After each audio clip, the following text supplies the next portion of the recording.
네, 주식시장에서 일정 수준의 수익률을 몇 년째 유지하고 계신가요? 그렇다면 여러분도 이미 주식시장의 레전드십니다.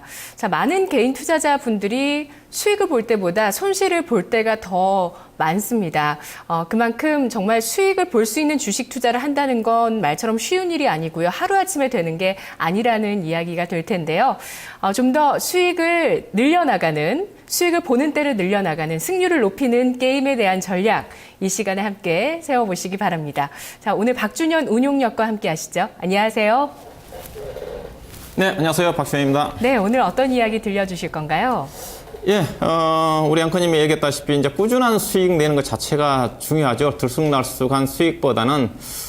그러기 위해서는 뭐 투자 원칙이 있어야 된다고 봅니다. 원칙이 흐트러짐 없이 꾸준하게 지속적으로 원칙에 따라서 매매하는 것 자체가 장기적으로 안정적으로 수익을 낼 수 있는 그런 쪽이라 좀 봐야 될 것 같고요. 그래서 제가 지금 이 시간을 통해 지금 얘기해 드리는 것 자체가 이제 최근 들어서 워런 버핏의 투자 원칙과 관련해 가지고 종합적으로 좀 얘기해 드리고 있습니다. 워런 버핏 같은 경우 가장 올가의 대가 중에서 안정적으로 손실 없이 거의 40여 년 동안 단 2차례 정도 글로벌 금융위기 때 2000년도에 IT 버블과 그 다음에 2008년도에 글로벌 금융위기 때 2번 해를 제외하고는 거의 꾸준하게 연평균 24% 정도의 안정적인 수익을 낸 분이 워런 버핏이라고 그랬습니다. 그래서 워런 버핏의 투자 철학, 투자 원칙 자체가 그 어떤 올가의 대가들보다 좀 확실하고 그 원칙에 따라서만 매매를 했기 때문에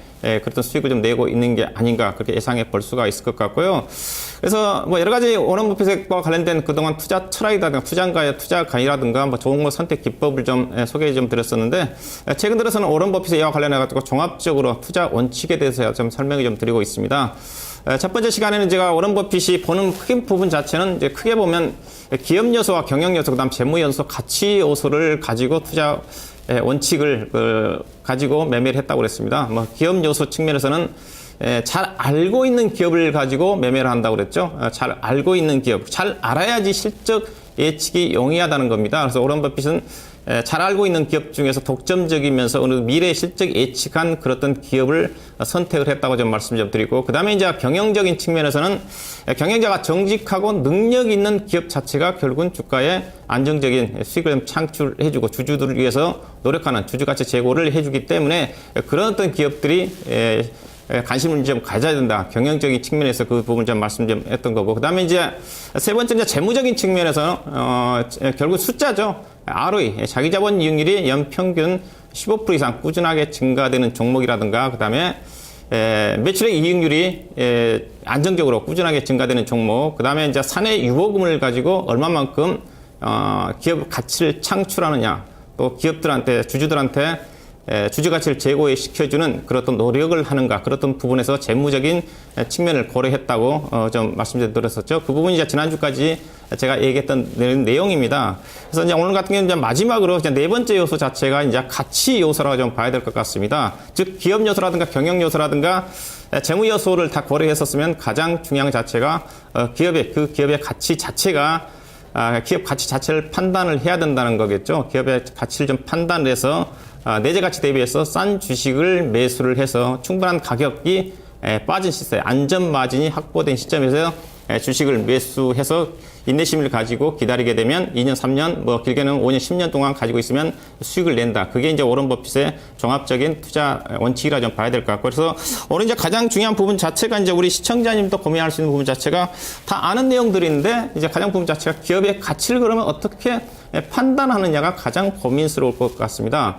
주가자 워런 버핏이 이제 이런 부분에 주가는 관련해서 이렇게 얘기를 하거든요. 주가의 내재 가치를 구성한 부분 자체는 자산 가치라든가 수익 가치라든가 그다음에 무형 가치가 있다고 그랬었는데 이런 얘기를 합니다. 기업의 가치 자체는 결국은 기업의 내재 가치에 따라가게 돼 있는데 단기적으로는 주가를 정말 예측하기 어렵다는 겁니다. 예측하기 어렵지만 결국은 장기적으로 보면 내재 가치의 주가는 수렴하게 돼 있기 때문에 내재 가치를 분석을 해가지고 현재 주가 자체가 내재 가치 대비해서 싼 주식을 매수해서 매수하고 그다음에 내재 가치 이상의 주가가 올라가게 되면 매매를 하게 되면 매도를 하게 되면 실패는 없다는 그런 쪽이죠. 이런 내용들은 여러분들이 충분히 공감할 수 있는 내용인데 가장 중요한 부분 자체가 결국은 내재 가치를 어떻게 판단하느냐 부분 자체를 오늘 제가 얘기해 드릴 주요한 내용이라고 좀 보시면 될 것 같습니다. 자, 기업의 내재 가치는 조금 전에 자산 가치, 수익 가치, 무형 가치가 있다고 그랬었는데요. 오렌 버핏이 이제 얘기하고 있는 내재 가치 판단 지표 자체는 우리가 일반적으로 알고 있는 PER라든가 PBR라든가 그런 어떤 지표 자체가 좀 다르다고 그랬습니다.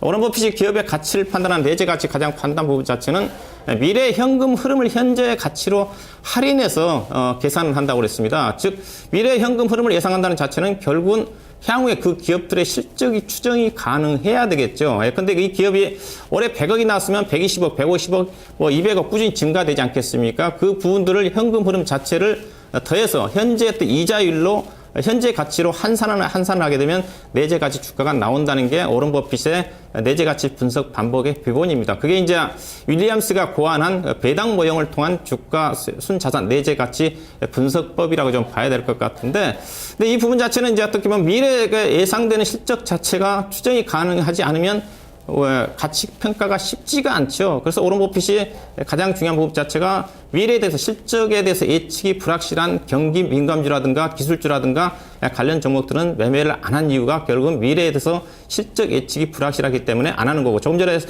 기업 요소 측면에서 잘 아는 기업을 알아야지 결국 실적 추정이 가능하다는 관점에서 그런 원칙 자체가 오런 버핏에 나와 있다고 좀 봐야 될 것 같고요. 그래서 가장 부분 자체는 이제 그런 어떤 현금 향후에 예상되는 현금 흐름 자체를 가지고 내재 가치를 좀 판단을 좀 하는데, 제가 오늘 이제 여러분들한테 소개해 드릴 수 있는 방법은 그런 어떤 부분보다는 일반적으로 알려져 있는 개인 투자가들이 관심을 가질 만한 내용인 것도 시장에 실질적으로 적용이 가능한 그런 어떤 내재 가치 판단 지표를 가지고 기업들에 대한 적정 가치 판단하는 내용들을 좀 설명해 좀 드리도록 하겠습니다. 자, 먼저 가능 부분 자체는 수익 가치 PER 지표에 의한 적정한 주가를 판단하는 지표입니다. 크게 이제 수익 가치를 가지고 판단하는 지표 자체는 세 가지가 있습니다.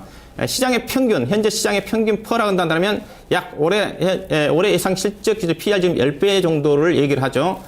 PER 10배와 그 다음에 업종, 그 기업이 속속한 업종의 평균 PER 가지고 계산하는 방법이 있고, 그 다음에 그 기업이 과거에 짧게는 3년 동안, 4년, 5년, 10년 동안 역사적으로 꾸준하게 이행되어 PER이 있습니다. 거기에다가 올해 예상되는 실적, 추정 실적을 곱하면 된다는 거죠.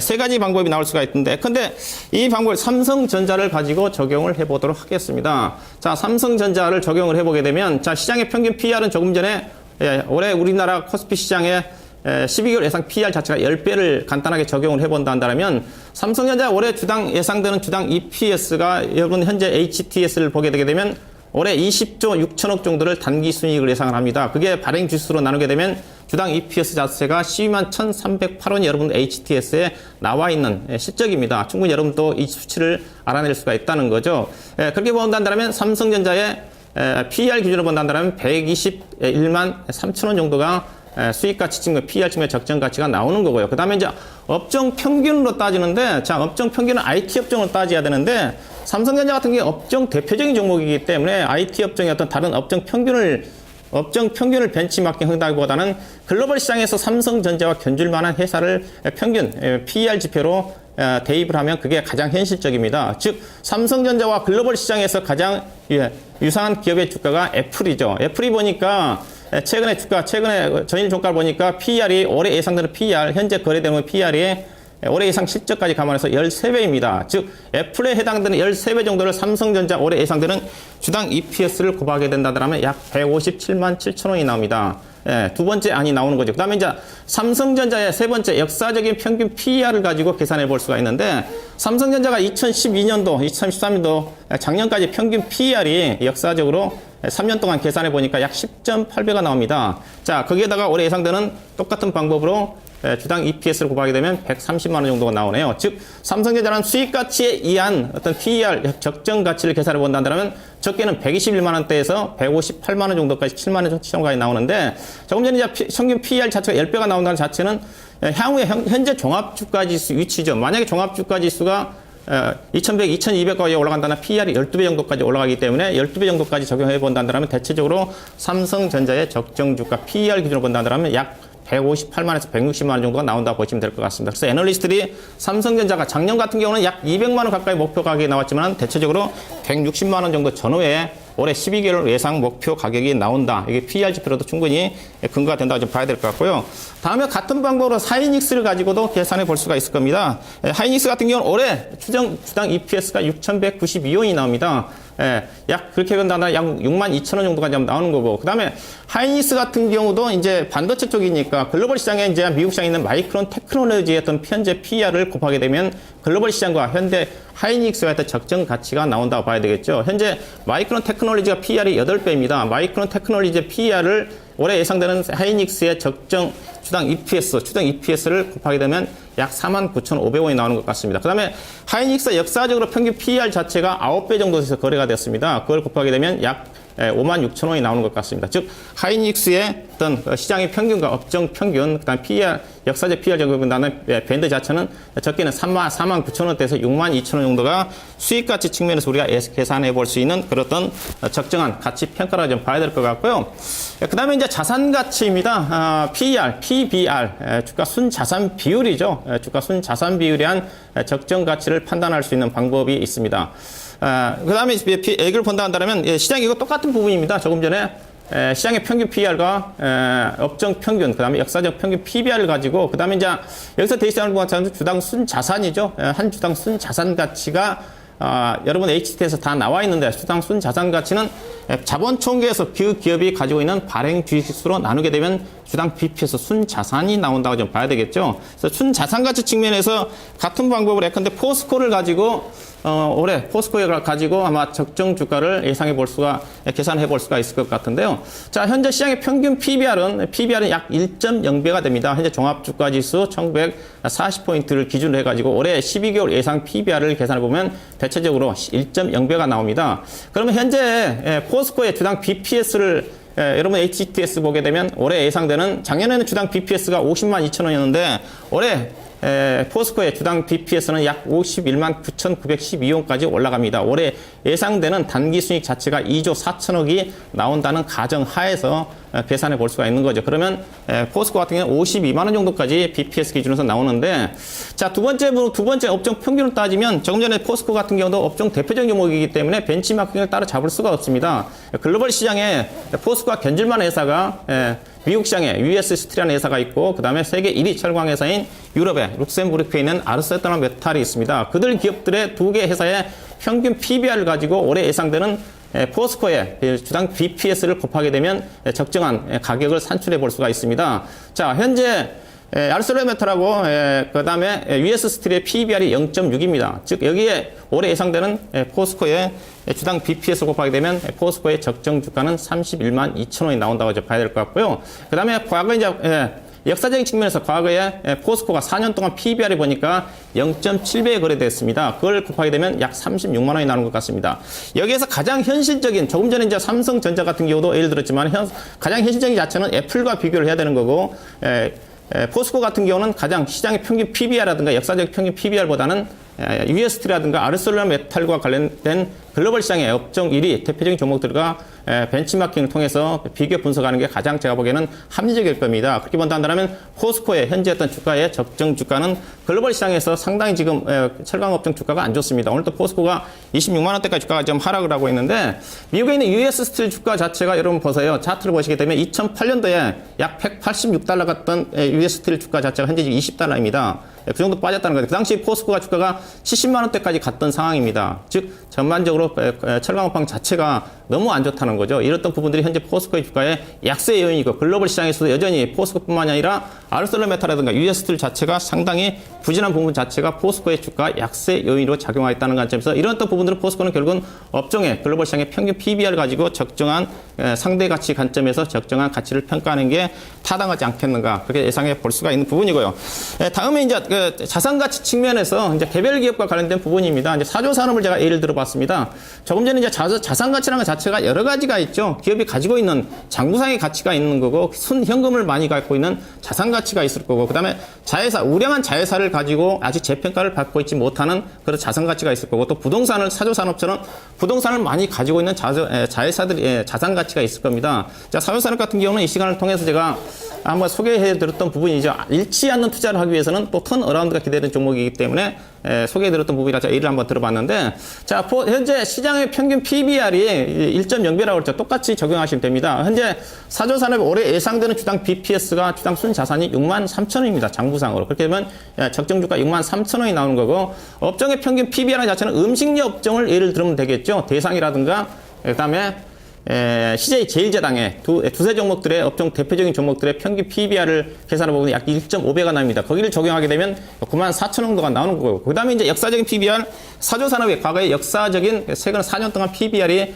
HT에서 여러분 계산하게 되면 0.9배가 나옵니다. 거기에다가 올해 예상되는 사조산업의 주당 순자산 가치 63,000원 곱하게 되면 57,000원이 나오죠. 근데 여기서 이제 주목을 해야 될 부분 자체는, 주목을 해야 될 판단은 이런 그 숨겨진 자산 가치가 고려가 되지 않았다는 거죠. 장부 가치인데, 제가 이제 사조산업을 주목한 부분 자체는 이 회사가 사회사 캐슬렉스 지분 골프장 회사입니다. 경기도 하남시에 있는데 56만 평 부동산을 보유하고 있는데 사조산업의 지분을 79.5%를 가지고 있다는 거죠. 근데 이제 56만 평이 과거 2012년도에 56만 평 중에서 일부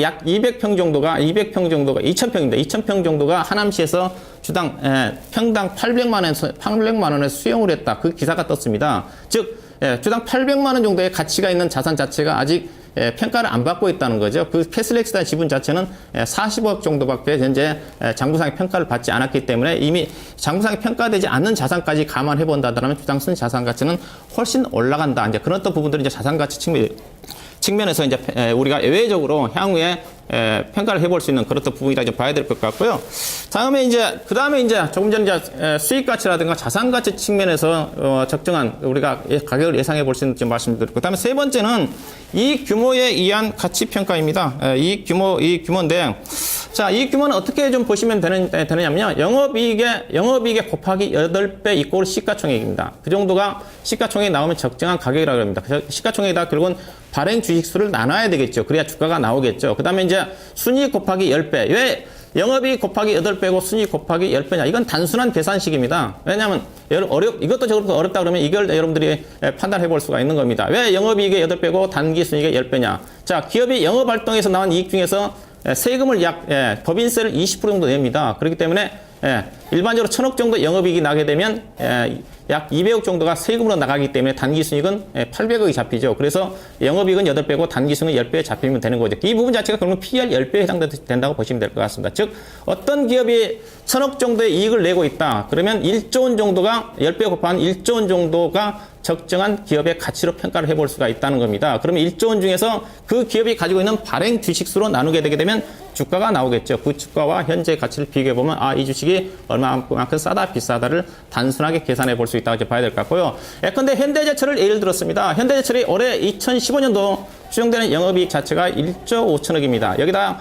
8배 정도로 곱하게 되면 약 12조 원 정도가 12조 원 정도의 시가총액이 적정하다고 좀 봐야 될 것 같은데, 현재 지금 현대제철의 시가총액은 한 7조 원 정도 되나요? 7조 정도 될 겁니다. 여기다가 현대제철의 발행 주식수가 1억 1,700만 주를 나누게 되면 10만 2천 원 정도가 적정 주가가 나오는 거고, 그 다음에 단기순이익 자체는 상당히 많이 못 미치죠. 영업이익의 기준에 벗어난다. 일반적으로 1조 5천억이면 단기순이익 자체는 1조 한 2천억 정도까지 나와야 되는데, 올해 예상된 추정 현대제철의 단기순이익 9천억입니다. 9천억에다가 올해 10배 정도 곱하게 되면 9조 원을 발행 주식수로 나누게 되면 현대제철의 적정한 예상해 볼 수 있는 적정 주가는 7만 7천 원가 나온다. 우리가 대체적으로 짐작해 볼 수가 있는 부분이고요. 그 다음에 이제 투자 이윤율입니다. 투자 이윤율은 이렇게 생각해. 투자 이윤은 어떤 부분이냐. 워런버핏이 주식을 살 때 통째로 기업을 인수해서 산다고 그랬지 않습니까? 그렇게 되면 인수한 입장에서 본다 한다면 내가 투자한 금액에 대해서 얼마만큼 연간 이익을 내느냐를 고민을 해야 될 겁니다. 그 부분 자체가 투자 이윤율로 나타났다고 보시면 될 것 같습니다. 계산식이 좀 나와 있죠. 투자 이윤율 자체는 연간 순이익을 시가총액으로 나누는 겁니다. 예컨대 LG전자를 예를 들었는데 LG전자가 현재 올해 2015년도에 단기 순이익 추정 실적이 1조 1,830억입니다. 여기에다가 LG전자를 통째로 인수하게 되면 보통주와 우선주의 시가총액을 더하게 되면 전일 종가로 10조 6천억이 나옵니다. 즉 LG전자를 오른버핏이 통째로 인수하게 되면 10조 6천억에 인수를 하는데 이 기업 가지고 연간 이익을 창출해낼 수적은 약 1조 1,830억이라는 거죠. 그렇게 나누게 되면 이윤율 자체가 투자 이윤율이 11.2가 나옵니다. 거기에다가 현재 주가에다가 비교금리는 현재 회사채 수익률을 B등급 정도에 해당되는 8% 정도를 나누게 되면 그 기업의 적정한 주가가 나오는데 계산해 보면 LG는 대체적으로 86,800 정도가 투자 이윤율에 의한 적정 주가가 나오는 것 같고요. 그 다음에 이제 자기 자본 이익률에 의한 적정 가치 평가가 있습니다. 이건 조금 좀 어려운 부분인데 이 시간을 통해 제가 잠깐 좀 설명해 드렸던 부분인데 자, 자기 자본 이익률 자체는 결국 성장성 지표고 오른버핏이 가장 중요시하는 투자 판단 지표라고 그랬었죠. 자, ROE 지표 자체는 결국은 독자적으로 판단하기 어렵습니다. PBR과 비교 평가를 해야 되는 겁니다. 전체적으로 본다 한다면 약세장에서 PBR과 ROE 관계는 1대10이 적정하고 강세장에서는 1대8이 적정하다는 겁니다. 예컨대 PBR이 1배면 자기 자본이익률이 8% 정도가 적당한 거고 그 다음에 PBR이 3배면 자기 자본율이 25% 정도가 올라가야지 적정하다는 겁니다. 여기서 이제 참고를 해야 될 부분 자체는 그 업황이 정말 좋다든가 그 기업이 시장에 독점적인 지배를 갖고 있다든가 그런 경우는 약간의 융통성이 있다고 좀 봐야 되겠죠. PBR 측면에서 보면 PBR이 높다 한다더라도 자기 자본율이 약간 떨어질 수 있는 부분인데 대체적으로 1대8 정도가 적정하게 여러분들이 PBR과 ROE 관계는 이 부분 자체는 여러분 HT에서 다 나와 있기 때문에 굳이 제가 이런 계산할 필요가 없는 겁니다. 판단을 해보면 충분히 나올 수가 있다고 제가 말씀 좀 드리고 싶고요. 그래서 현재 그 ROE 지표를 통한 적정 가격 가치를 판단하면 국내 대표적인 주식들을 딱 보면 여기 답이 나와 있죠. 대체적으로 다 1대10의 원칙이 거의 다 적용이 되고 있습니다. 적용이 안 되는 것들이 지금 하이닉스죠. 하이닉스 주가 자체는 결국 뭡니까? 하이닉스 PBR이 1.6인데 ROE가 23.2라는 것 자체는 하이닉스 주가는 아직도 저평가라 좀 볼 수가 있는 거고 한국전력 같은 경우는 PBR이 0.5인데 자기 자본율 6%대이기 때문에 대체로 20% 정도 저평가라 좀 봐야 되겠죠. 그 다음에 SK텔레콤이라든가 LG U+ 같은 경우는 대체적으로 적정 가격 내지는 LG U+보다는 SK텔레콤이 주가가 상대적으로 싸다고 볼 수가 우리가 판단해 볼 수가 있는 거고 그 다음에 오늘 삼성물산이 주가가 안 좋습니다. 결국 이제 삼성물산은 여러분들 지속적으로 제가 부정적으로 얘기하고 있는 부분이기도 한데 결국 삼성물산은 PBR이 0.8인데 ROE 자체는 지금 4% 5%밖에 삼성물산은 지금 2010년도 이후에 자기 자본율이 5% 이상 넘어간 적이 없습니다. 근데 PBR은 0.8 1배 이상에서 거래가 되고 있기 때문에 이런 부분들이 주가의 약세 요인이고 결국은 주가가 부진한 국면이라고 판단해 볼 수 있다고 좀 봐야 될 것 같고요. 그 다음에 이제 업종으로 PBR과 ROE 관계 본다 한다면 은행 업종을 예를 들 수가 있을 겁니다. 은행 업종이 보시다시피 PER 측면을 보면 주가가 정말 싸죠. 쌌는데 왜 못 가느냐? 결국은 제가 조금 전에 얘기했던 PBR과 ROE 관계입니다. PBR과 ROE 관계 본다 한다면 적정한 수준이거든요. 특히 은행업종 같은 경우는 자기 자본율이 ROE가 개선되지 않으면 제가 주가가 올라가기 어렵다고 그랬습니다. 그래서 은행업종이 PER 측면에서 싸지만은 PBR과 ROE 관계 본다 한다면 적정한 수준이기 때문에 결국은 ROE가 개선되지 않으면 은행업종의 주가 상승률은 제한적이다. 그렇게 예상해 볼 수가 있는 부분이고요. 자, 그렇게 본다면 자, 그러면 투자 전략 측면에서 본다면 어떤 종목을 우리가 매매를 해야 되느냐? 결국은 PBR과 ROE 측면에서 고려해 본다 한다면 PBR이 낮은데 PBR과 ROE 관계에서 1대10의 원칙에서 많이 벗어난 종목이 투자 유망한 종목이죠. 대형주 중에서는 제가 가장 그래도 싸 보이는 게 현대모비스라고 그랬습니다. PBR이 1.6인데 ROE가 16.4이면 결국 현대모비스 주가 자체는 60% 정도까지는 올라가야지 PBR이 1.6까지 올라가는 거죠. 그 다음에 건설 중에서 동원개발가라든가 음식업체 창해여타라든가 그 다음에 이 시간을 통해서 소개해드렸던 건설아리아 이들 종목들이 최근에 신고가입니다. 그렇죠? 조광페인트라든가 이런 종목들은 상대적으로 PBR과 ROE 측면에서 상대적으로 저평가를 받고 있다는 거죠. 이런 부분들이 우리가 고려해 볼 수 있는 부분이고요. 그래서 이런 부분들은 정말 내재가치 부분 자체는 뭐 꼭 떨어지는 건 아닙니다. 여러분들 참고적으로 제가 말씀드린 부분이고 이 부분들을 가급적 여러분들이 그 원칙에서 가급적 낮게 안전마진이 확보될 때까지 가급적 맞는 건 아니기 때문에 가급적 낮게 사는 것 자체가 손실을 줄일 수 있는 방법과 안전을 확보할 수 있는 부분이죠. 이런 부분들을 내재가치가 충분히 낮을 때 매수를 해가지고 많이 차이 날수록 리스크가 적다는 거죠. 근데 내재가치가 10,000원짜리 주식인데 9,000원에 사는 것보다 8,000원까지 떨어지게 된 낮은 가격에 산다는 그만큼 손실이 줄어들 거고 이익 규모가 크다는 관점에서 오른버핏이 충분히 이런 부분들을 염두에 두시고 내재 가치 대비 충분히 낮을 경우만 주식을 매매하게 되면 손실이 없다. 그런 쪽으로 기업의 내재 가치를 판단하고 있다고 좀 보시면 될 것 같고요. 자, 오늘 마지막입니다. 오늘 마지막 한마디 하고 정리하도록 하겠습니다.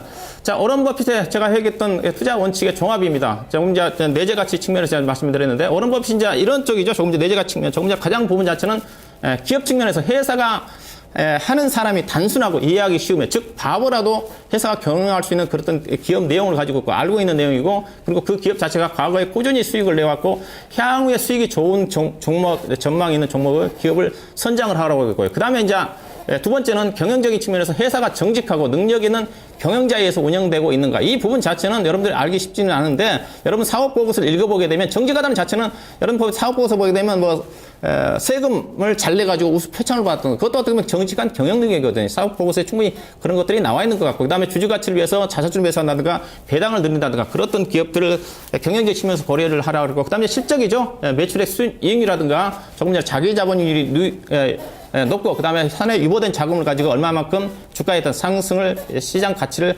상승시키는가 중요하다고 좀 그랬고요. 그 다음에 조금 전에 오늘 얘기해드렸던 이런 내용들을 고려해가지고 내재 가치를 대집해서 낮은 가격으로 주식이 싸게 거래되는가 계산을 해봐야 되겠죠. 그런 또 부분들을 염두에 두고, 가장 그러고 난 다음에 오런 버핏은 마지막 단계에서 주식을 본다고 그랬습니다. 그래서 마지막 단계에 보서 주식이 충분히 내재 가치를 싼 주식을 매수해서 장기적으로 기다리게 되면 안정적으로 큰 수익을 낸다. 그런 게 워런 버핏의 투자 원칙의 종합이었던 것 같습니다. 자, 제가 오늘 준비한 내용은 여기까지입니다. 다음 시간에 다시 찾아뵙도록 하겠습니다. 고맙습니다. 네, 레전드에게 듣는다였습니다. 핵심 키는 ROE였네요. PBR이 낮은 종목들 여러 가지가 있습니다만 그중에서 ROE가 높게 나타나는 종목, 그래도 상대적으로 또 높은 종목들이 그래도 주가 흐름도 상대적으로도 좋은 것 같아요. 오늘 포스코나 LG화학이나 여러 가지 종목들 좀 알아봤고요.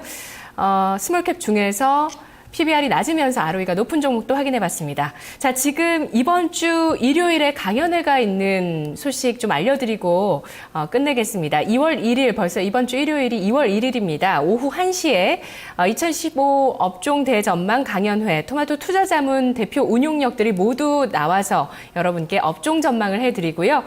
참가비는 무료입니다. 선착순 100분께 자료집을 제공하고 있습니다. 이 시간 주목해 보시면 좋을 것 같네요. 자, 마켓 이막 일장 내일 이 시간 다시 돌아옵니다. 고맙습니다.